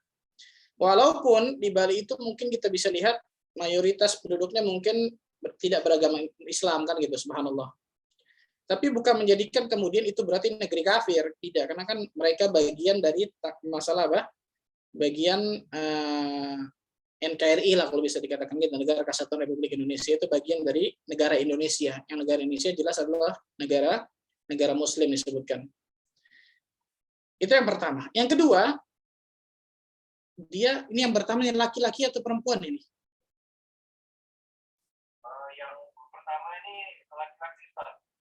Dia punya keluarga berarti? Punya keluarga. Ibunya di Bali dan dia ingin ke Bali untuk berbakti kepada orang tua. Nah, karena takutnya kemudian perempuan tiba-tiba mau ke sana bawa suaminya gitu kan. Nah, kalau dia laki-laki, dilihat maslahat madaratnya, dia timbang coba maslahat madaratnya. Kalau memang di sana mungkin ibunya sendiri, nggak ada siapa-siapa, betul ya? Maka bismillah, mudah-mudahan Allah Azza wa Jalla berikan kemudahan. Dan Masya Allah, kalau memang dia tinggal di Bali, banyak Masya Allah, ada Bali mengaji, betul ya? Di Kota Denpasar, bahkan Khal'ana pun di sana di Bali, banyak kajian-kajian, alhamdulillah mulai banyak apa kajian-kajian sunnah, seperti Ustadz Fauzi Basultanah, ada anak kenal lulusan Jamiah Islamiyah dari Fakultas Hadis dan sebagainya. Dia bisa cari itu. Bahkan ada nama daerah namanya Kecicang Muslim. Anda punya teman di Madinah dulu, nama daerahnya Kecicang Muslim. Yang memang mayoritas daerah tersebut adalah orang-orang yang beragama Muslim, beragama Islam. Maka bukan berarti kemudian ketika antum kembali berarti negeri kafir, enggak, karena negeri Muslim, negeri Indonesia kan gitu. Cuman memang daerahnya kebanyakan mungkin mayoritas dari orang-orang non Muslim atau kafir. Seperti mungkin NTT kan seperti itu juga ya. Atau mungkin Papua mungkin dan sebagainya. Tapi bukan berarti kemudian daerah tersebut kebanyakan non Muslim, berarti daerah tersebut adalah negeri kafir, tidak. Tapi negara itu negara Muslim karena bagian dari negara Indonesia. Kalau memang antum lihat di situ, antum melihat tentang masalah maslahat dan madarat. Kalau antum lihat di sana tadi, ibu tinggal sendiri di sana, nggak ada orang dan sebagainya, nggak ada yang bisa membantu dan sebagainya. Antum ingin berbakti pada ibu antum di akhir-akhir mungkin, subhanallah. Nah, mudah-mudahan Allah Azza wa Jalla berikan kemudahan bagi antum. Wallahu a'lam bishawab. Oke, lanjut pertanyaan dari Pak Ramadan. Bila mau bertanya pada Ustaz, bagaimana sifatnya dengan kontinent-kontinent instastory atau sosial media lainnya yang mengancam buat kajian sesuai soal memposting tampilan kajian dan berlanjut atau memposting foto-foto kajian, apakah akan masuk dalam dia Nah, barakallahu fikum. Jawabannya jelas tidak. Itu di antara bentuk dakwah. Dengan syarat, perhatikan nih, dengan syarat dia penjarakan niatnya. Dia jaga niatnya. Kan gitu. Sama seperti anak-anak kan dakwah, betul ya? Tapi bukan berarti ketika anak dakwah pasti ikhlas. Enggak. Niat anak apa berdakwah ini? Kalau niat anak cuma gara-gara supaya orang muji dan sebagainya, bisa kena riya di situ. Jadi bukan berarti ketika seseorang tadi memposting sesuatu, ataupun perkataan ulama, ataupun hadis, Al-Quran, dan sebagainya, berarti kemudian, oh ini riya berarti karena supaya orang lain ngelihat. Tidak. Dakwah itu kan begitu. Niatnya apa? Untuk berdakwah di jalan Allah Azza wa Jalla, mengajak orang lain supaya kita supaya kita berniat nih, saya posting seperti ini supaya orang lihat, kemudian bisa ngikut. Nah, ini kita akan dapatkan pahala orang yang mengikuti kita, bahkan subhanallah. Man dalla ala khairin falahu mithlu ajri fa'ilih. Karena siapa yang menunjukkan kepada kebaikan, maka dia insyaallah taala akan mendapatkan pahala orang yang mengikutinya. Kan gitu. Para ulama mengatakan hukum asal amal saleh memang lebih bagus disembunyikan, kan gitu. Hukum asal ya, hukum asal amal saleh memang lebih bagus disembunyikan, kecuali dua keadaan. Keadaan pertama, amal saleh yang tidak mungkin bisa disembunyikan. Contoh, seseorang laki-laki sholat berjamaah ke masjid. Nggak mungkin dia ke masjid pakai topeng, pakai helm, kan nggak mungkin, betul ya? Maka ikhlaskan saja dengan kiat-kiat yang kita pelajari itu. Masalah kiat satu, menjaga keikhlasan dan sebagainya. Contoh seseorang umroh haji, kan nggak mungkin nggak kelihatan orang. Umroh haji gimana nggak kelihatan orang? Untuk datang ke kajian ilmu, gimana nggak kelihatan? Nggak mungkin. Nah, hukum asal amal saleh lebih bagus disembunyikan kecuali dua keadaan. Yang pertama, amal saleh yang tidak akan mungkin bisa disembunyikan. Maka ini ikhlaskan saja. Jaga niat kita. Doa sama Allah, minta. Kan gitu. Yang kedua, kalau kita yakin kita menjadi pelopor dari amal saleh tersebut. Contohnya tadi, dakwah. Kita yakin ya, kalau kita melakukan amal saleh ini, orang lain akan ikutin. Contohnya tadi tuh, saya posting ini, kajian dengan Ustaz Ahmad jam segini, ke host atau di Zoom dan sebagainya, kan gitu. Dengan niat apa? Supaya orang baca, ikut dakwah, ikut kajian, kan gitu. Maka kita akan mendapatkan pahala orang yang mengikuti kita tanpa dikurangi. Imam Nawawi mengatakan ini lebih bagus ditampakkan. Dengan syarat tetap memenjarakan niat. Tetap jaga niat kita. Mungkin awalnya bagus tuh, ingin dakwah, supaya kita mendapatkan pahala orang yang ikutin kita. Tapi ketika orang memuji, orang muji, orang nyanjung, gara-gara inti nih, anak jadi belajar, iya dong. Wah, kacau nih. Gayung bersambut, naudzubillah, bukan sedang seperti itu. Pujian sama dengan ujian. Saya sering katakan, pujian sama dengan apa? Ujian. Pujian orang, sanjungan orang kepada kita ketika kita beribadah kepada Allah, ketika berdakwah, ketika masalah ibadah, maka itu adalah ujian tersendiri yang Allah Azza wa Jalla berikan kepada kita, lulus atau tidak. Maka jangan pernah terlena dengan sanjungan dan jangan pernah terpuruk karena omongan orang atau cibiran orang lain.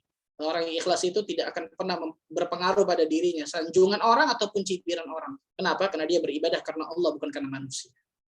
Wallahu a'lam bishawab. Barakallahu fikum. Baik, Ustaz. Selanjutnya nih dari Ana kembalikan ke moderator, Ustaz.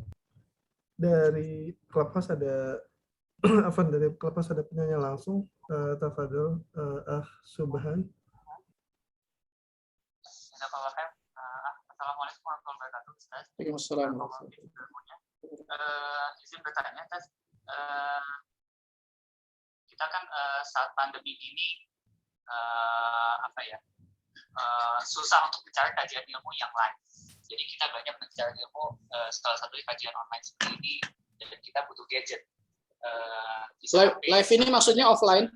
YouTube dan lain-lain. Nah, semakin kesini, semakin kita semacam bergantung pada gadget kita. Jadi kayaknya bangun tidur, ngeceknya HP. Habis itu kalau mau cari ilmu, ngeceknya HP. Dan lain-lain. Jadi porsi untuk Al-Quran itu makin sedikit karena mungkin kita juga pemahaman terhadap ayat-ayat Al-Quran terbatas, jadi kita membutuhkan gadget. Nah, apakah ketergantungan ini yang sekarang jadinya mengurangi porsi Al-Quran untuk dibaca langsung itu menjadi petanda bahwa akidah kita terganggu atau gimana? Nah, barakallahu fikum. Masya Allah. Dilihat ya kan, kalau antum megang gadgetnya, kalau untuk kajian, untuk nyari ilmu, bacanya terus Yufid, dengar di YouTube kajian-kajian, ya bagus, luar biasa, Masya Allah, betul ya? Kalau ketergantungannya untuk gadget seperti itu, ya bagus, Masya Allah. Berarti kan apa? Gadget kita selalu mengarahkan kita kepada ketaatan kepada Allah, peningkatan iman, kan gitu. Tapi yang paling banyak itu cuma sampingan. Betul ya?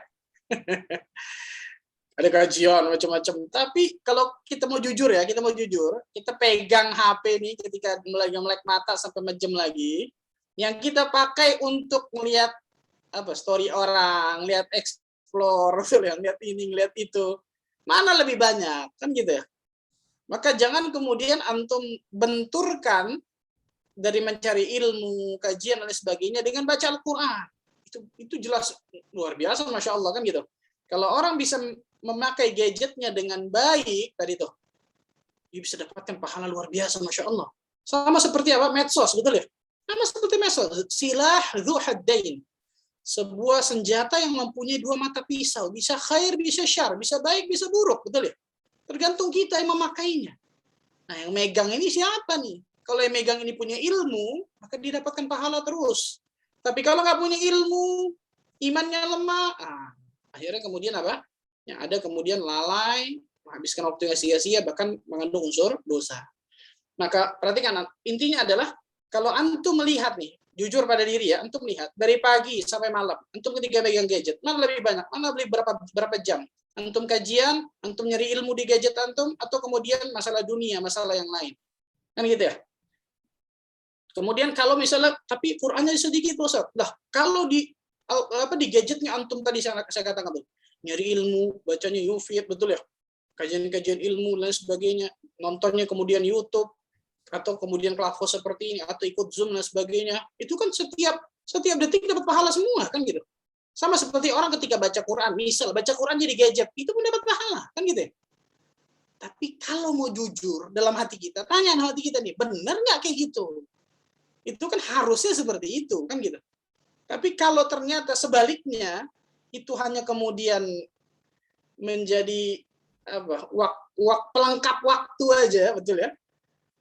Primernya ternyata lebih banyak masalah duniawi, lebih banyak lihat main Instagram, main TikTok, main ini, main itu, macam-macam. Kajiannya ya ada waktu sedia sejam deh, betul ya. Nah, berarti kalau seperti ini nggak benar loh seperti ini, betul ya.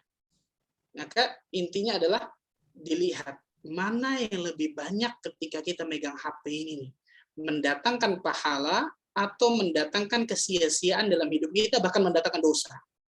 Perhatikan baik-baik ini.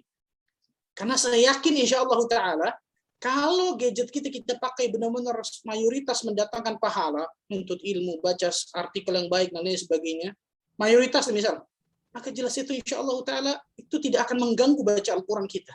Insya Allah Ta'ala. Tapi kalau ternyata yang kita lihat tadi lebih banyak sesuatu yang madarat, sesuatu yang sia-sia, maka jelas pasti Al-Quran pasti terganggu. Nah itu, wallah alam besar. Maka jawabannya dibatasi kalau yang kedua ya. Dibatasi kalau memang ternyata lebih banyak masalah kesia-siaan ataupun bahkan madarat. Kita harus tegas terkadang bagi diri kita. Bahkan bukan terkadang, seringnya harus tegas pada diri kita. Karena kita biasa sering memberikan uzur bagi diri kita, bukan memberikan uzur bagi, biasanya kita memberikan uzur bagi diri, udah, apa-apa sesekali deh, udah. Harusnya memberikan uzur bagi orang lain, bukan memberikan uzur bagi diri kita. Bagi diri kita strength, tegas. Ini kita tegasnya strength ini sama orang lain biasanya, betul ya? Kebalik nih. Allah a'lam bishawab. Barakallahu fiikum. Masya Allah. Jazakallah khair Ustaz. Iya. Alhamdulillah. Baik. Selanjutnya mungkin untuk Eca ya. Silakan menyalakan mic-nya dan menanyakan langsung ke Ustadz. Mohon tidak melembutkan suaranya untuk akhwat. Barakallahu fiik.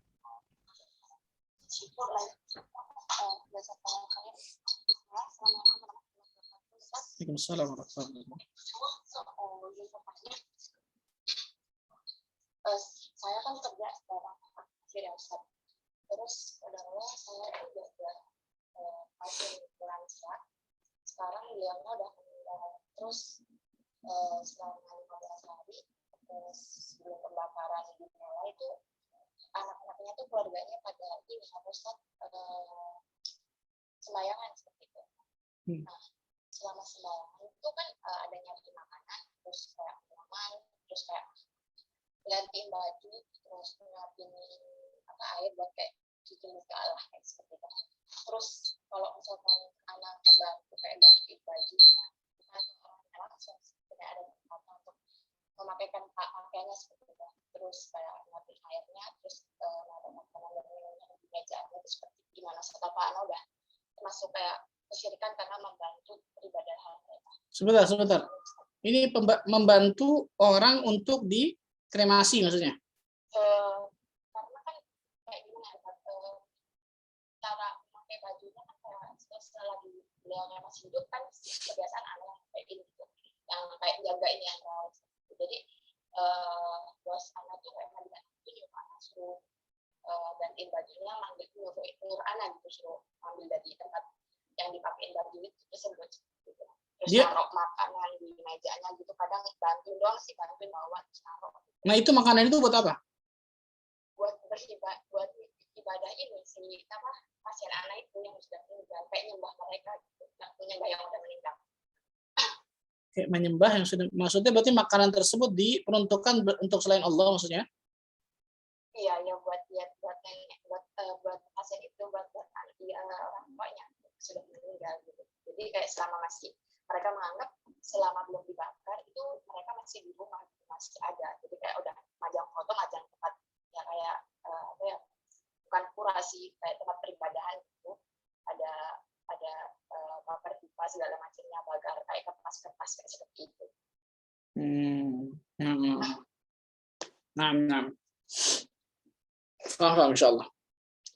Nah, seorang ketika bekerja seperti itu, maka pada hakikatnya kalau dilihat, kalau itu pekerjaan-pekerjaan yang menyangkut tentang masalah peribadatan kepada selain Allah, pekerjaan-pekerjaan yang menyinggung masalah tata cara ibadah di luar agama Islam, maka nggak boleh untuk tolong-menolong.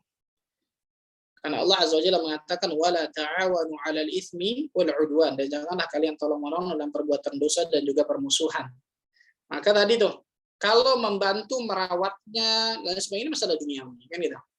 Membantu merawatnya dia sakit, itu masalah duniawi. Tapi kalau menyangkut tentang masalah tadi itu, makanan dihadirkan, makanan tersebut dipersembahkan untuk pada selain Allah, kemudian dan sebagainya, maka seperti ini jangan. Seperti ini jangan, ditakutkan nanti kemudian akan masuk kepada tolong-menolong dalam perbuatan dosa. Takutkan seperti itu ya.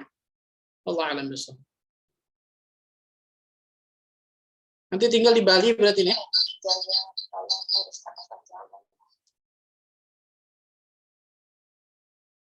Nah, silakan. Cukup jelas ya.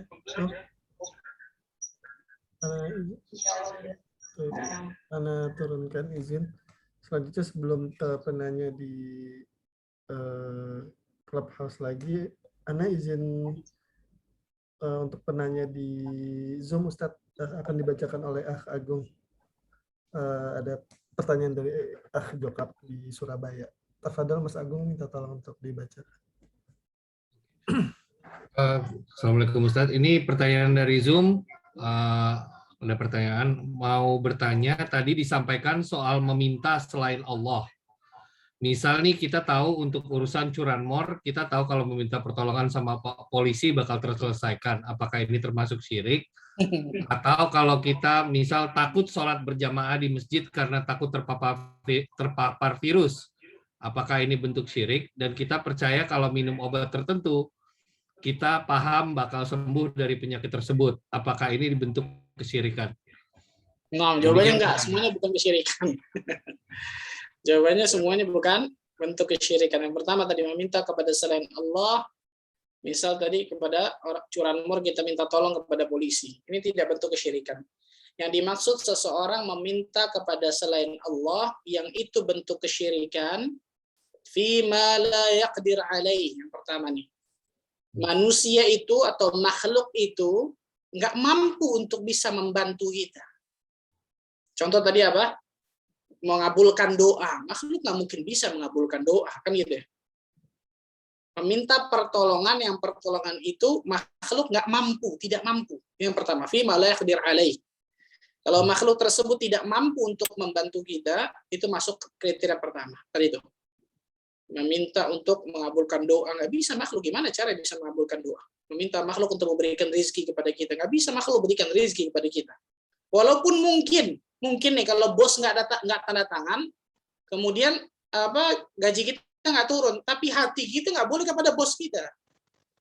Paham? Kenapa? Karena yang memberikan rezeki siapa? Allah Azza wa Jalla. Bos kita itu hanya asbab, hanya lewat sebabnya aja, kan gitu. Maka jelas yang pertama maksud adalah meminta kepada selain Allah dalam masalah-masalah hal yang makhluk tidak mampu untuk bisa memenuhinya. Yang pertama. Kemudian apa yang kedua? Makhluk itu gaib. Makhluk itu apa? Gaib, nggak hadir. Selain tadi yang pertama ya. Syarat pertama, makhluk itu tidak mampu untuk bisa memenuhinya. Nanti sebenarnya kita akan bahas khusus masalah ini, tapi nggak apa-apa. Makhluk itu tidak mampu untuk, contoh, kita tolong minta ambilin. Kita minta pertolongan kan? Tolong ambilin botol saya tuh. Itu kan minta pertolongan. Apa itu syirik tiba-tiba? Kan enggak. Kenapa? Karena makhluk itu mampu memberikan pertolongan kepada kita. Sama seperti Pak Polisi, kan gitu. Polisi, jaksa, hakim, dan sebagainya yang bisa mengungkap curanmor dan sebagainya. Ini memang makhluk itu mampu. Tapi kalau makhluk itu tidak mampu, makhluk berikan surga. Tadi contoh, bayar sekian nanti dapat surga. Siapa ini? Betul ya? Nah, makhluk itu tidak mampu. Yang kedua apa? Makhluk itu gaib. Makhluk itu apa? Gaib atau tidak hadir di situ. Makhluk itu apa? Gaib ataupun tidak hadir. Yang ketiga, makhluk itu mayit atau tidak hidup. Ini di antara tiga syarat meminta kepada selain Allah itu bisa terjatuh ke dalam kesyirikan. Ini tiga syaratnya. Yang pertama, makhluk itu tidak mampu untuk bisa memenuhi dari pertolongan yang kita minta pertolongan kepadanya. Yang kedua, makhluk itu gaib. Yang ketiga, makhluk itu tidak hidup, mayit, kan gitu. Kemudian tentang masalah apa? Takut. Betul, masalah takut ini masalah ada khauf juga. Khauf itu terbagi macam-macam. Di antaranya yang ditanya apakah ketika kita takut sholat berjamaah karena takut terpapar virus, ini namanya khauf tabi'i. Sebagaimana kita takut kalau di hadapan kita ada singa. Betul ya?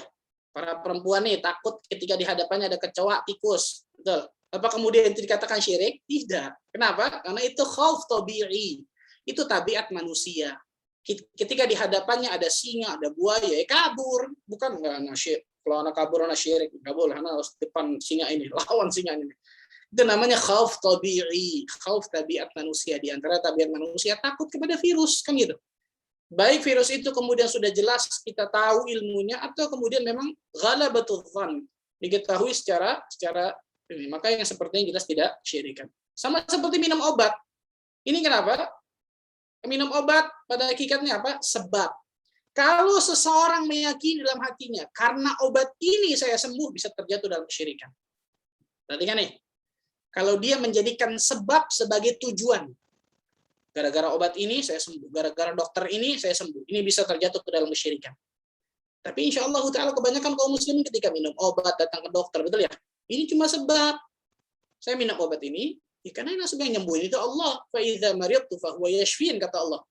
Apabila aku kata Allah Azza wa Jalla menyebutkan dalam Al-Qur'an, apabila aku sakit maka siapa yang menyembuhkan? Allah Azza wa Jalla, fahuwa yashfi, maka dialah yang menyembuhkan, kan gitu. Maka jelas yang seperti ini bukan kesyirikan kalau memang dia meyakini yang menyembuhkan itu Allah lewat perantara obat, dokter, bekam dan sebagainya, kan gitu. Dan pembelajaran tersendiri masalah ini. Wallahu a'lam bishawab. Ini secara singkat aja. Nah, ini pentingnya kita belajar di akidah yang benar, ilmu akidah. Jadi kita bisa mengetahui mana yang hak, mana yang batil dan sebagainya. Wallahu a'lam bishawab. Masya Allah. Baik, Ustaz. Sebelum ke pertanyaan-pertanyaan selanjutnya, Ana izin bertanya dulu Ustaz, untuk kesediaan waktunya apakah masih bersedia? Silakan. Barakallahu fiikum, Ustaz. Baik. Selanjutnya ini ada penanya langsung di Clubhouse. Mohon untuk tidak melembutkan suaranya untuk akhwat. Sekali lagi Ana ingatkan, jangan lupa untuk memberi salam, mendoakan Ustadz dan juga pengarang buku Asyik. Baik, silakan Ira untuk menyalakan mic-nya.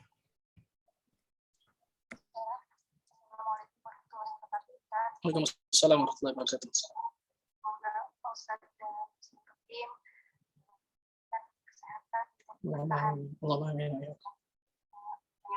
pertama, apakah hukum hutang riba itu sebagai takdir? Dan yang kedua ini, Qadarullah kakek anak sudah 10 hari yang lalu meninggal dunia.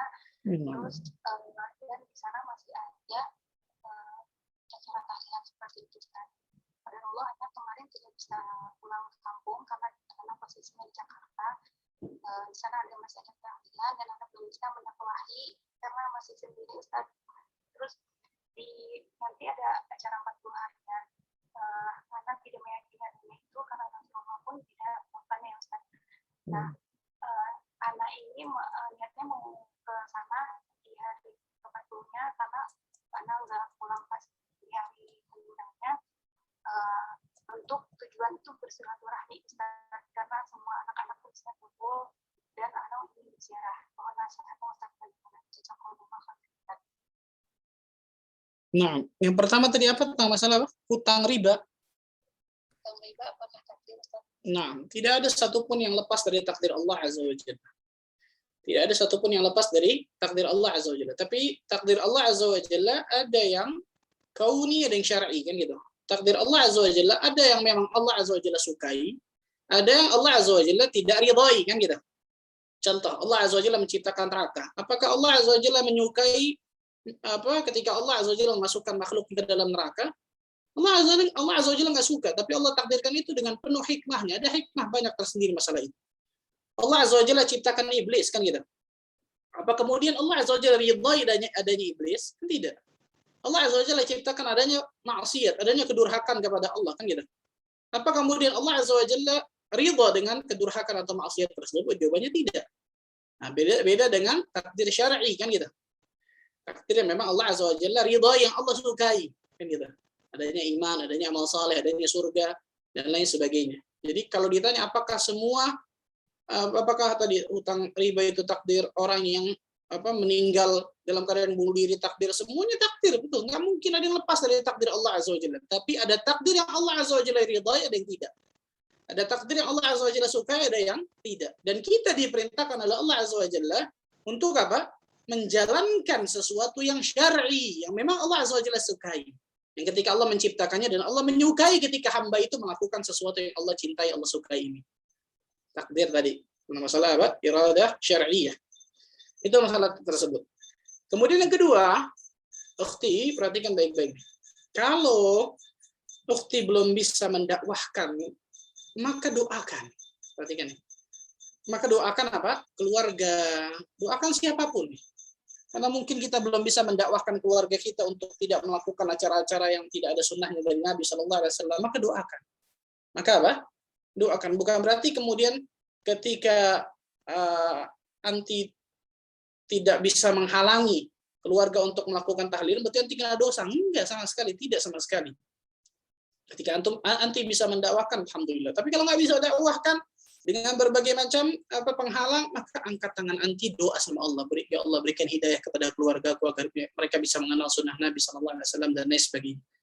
Dan kalau saran ana, jangan pulang hari ke-40, betul ya? Kenapa? Karena nanti akhirnya kemudian kejeblos ngikutin acara tersebut, entah itu nggak enak dan lain sebagainya, betul ya? Itu lebih ahsan yang seperti itu, lebih ahsan seperti itu. Kalaupun mau pulang mungkin nanti di waktu-waktu ketika apa? Di waktu-waktu ketika tidak ada acara-acara yang seperti itu lebih aman. Itu lebih aman. Allah a'lam bishawab. Insyaallah, barakallahu fiik, Ustaz. Cukup jelas ya, Ukti. Ana izin turunkan. Waalaikumsalam. Oh iya. Baik, selanjutnya ada penanya di back channel, Akh Agung Monitor, mohon bantuannya untuk membacakan. Ada 2 pertanyaan. Silakan. Baik, Pak Rama. Ana izin bacakan, Ustadz. Nah, Bismillah, Assalamualaikum Ustadz. Semoga Allah menjaga Ustadz dan keluarga juga tim terkait dan seluruh kaum muslimin. Amin. Terkait ibadah sesuai dengan yang Rasul ajarkan, yang ingin saya tanyakan, bagaimana jika saya dipaksa untuk mengikuti acara kenduri oleh kakek saya? Apakah saya juga mendapatkan dosa karena mengikuti hal tersebut, walaupun dalam hati saya mengingkari hal tersebut? Jazakallah khair, Ustaz. kenduri itu kematian juga masalahnya. Kenduri itu kalau di Jawa semacam wirid, Ustaz. Wirid apa tuh? Jadi di sini konteksnya mungkin kurang jelas. Mungkin di sini berkaitan dengan acara kematian juga, dengan acara adat yang sifatnya seperti 40 hari atau tahlilan, Ustaz. Nah, wallah alam bishawab.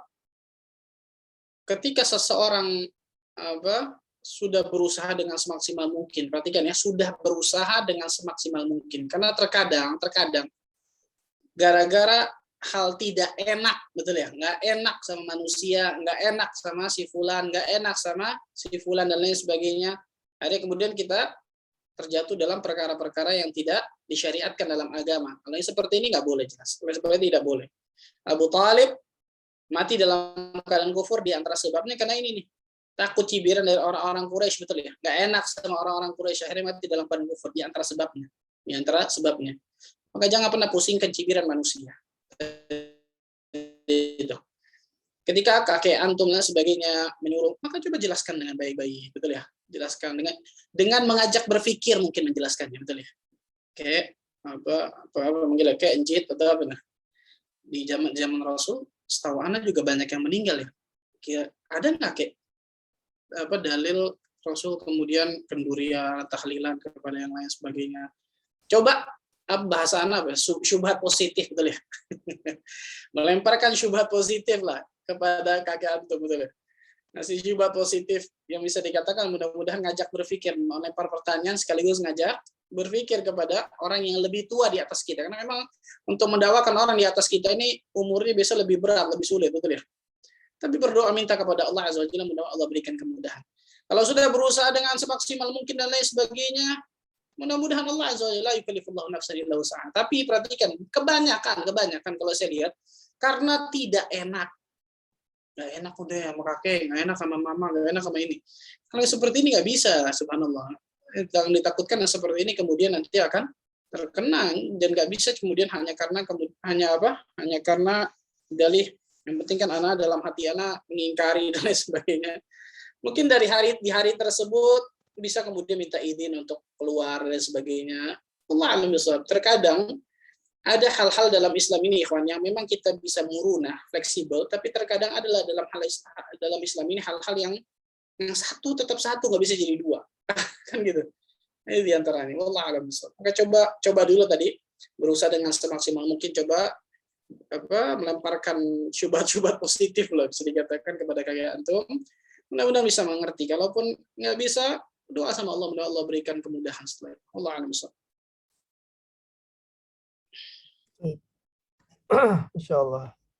Barakallahu fiik, Ustaz. Selanjutnya penanya di Zoom dulu. Akh Agung mohon dibacakan pertanyaan dari Akh Detre Yoga. Afwan Pak Rama, nggak kedengeran Pak Rama. Oh sorry, Afwan. Penanya di Zoom ada Akh Detre Yoga, mohon dibacakan Mas Agung. Assalamualaikum Ustadz, izin bertanya.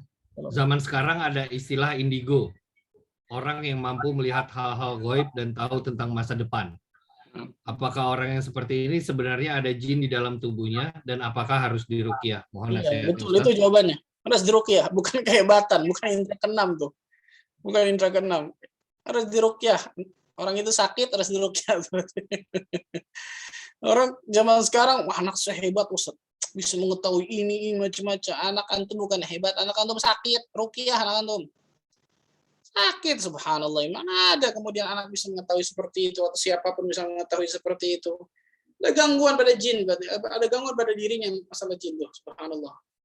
Makanya seperti ini jangan bangga dengan sesuatu yang ternyata sesuatu tersebut bukan sebuah kelebihan, bahkan sebuah penyakit. Naudzubillah min dzalik. Jadi itu balik lagi masalah ilmu tuh, ikhwan. Kurangnya kaum muslimin masalah ilmu syar'i, ilmu yang benar, ilmu akidah terutama, menjadikan mereka apa? Menjadikan mereka salah dalam bersikap. Allah a'lam bishawab. Maka jelas mana orang sebut harus diruqyah. Allah a'lam bishawab. Ini ada tanya langsung di Clubhouse. Akh Rizky, silakan untuk bertanya langsung pada Ustadz. Jangan lupa untuk memberi salam dan mendoakan kepada Ustadz. Tafadhol.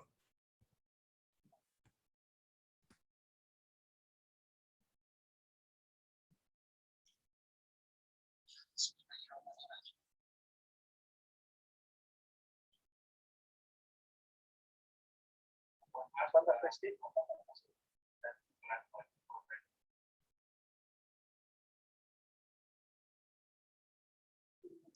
Ini Kalau Mbak Presti ini bisa terkendala sinyal. Oh ya, silakan.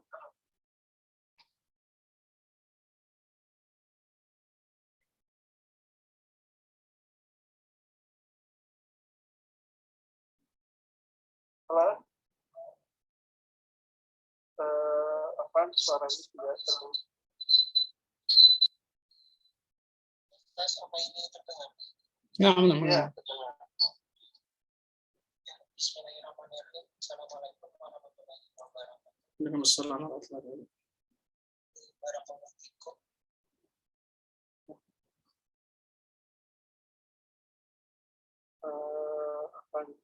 Sepertinya ada gangguan sinyal pada langsung.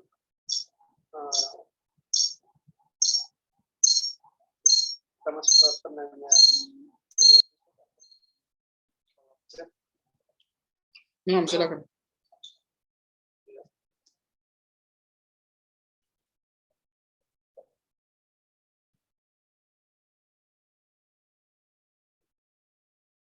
ada pertanyaan, ada saja.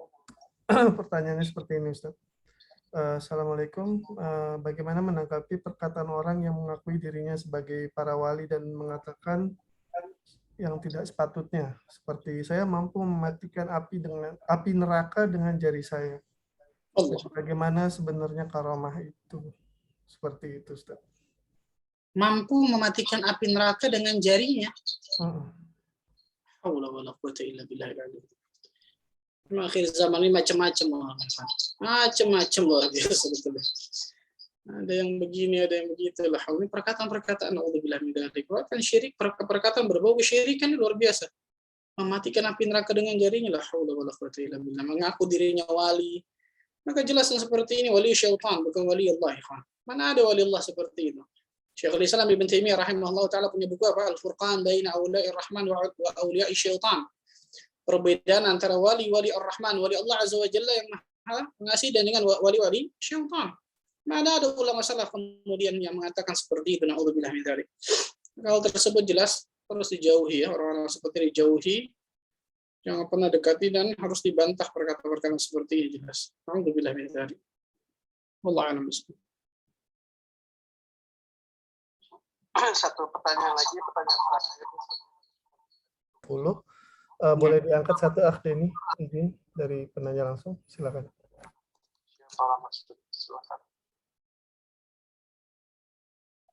Assalamualaikum warahmatullahi wabarakatuh. Waalaikumsalam warahmatullahi wabarakatuh. Barakallahu fiikum Ustaz. Semoga Ustaz dan keluarga senantiasa mendapatkan perlindungan dan rahmat dari Allah. Ustaz izin bertanya, apakah benar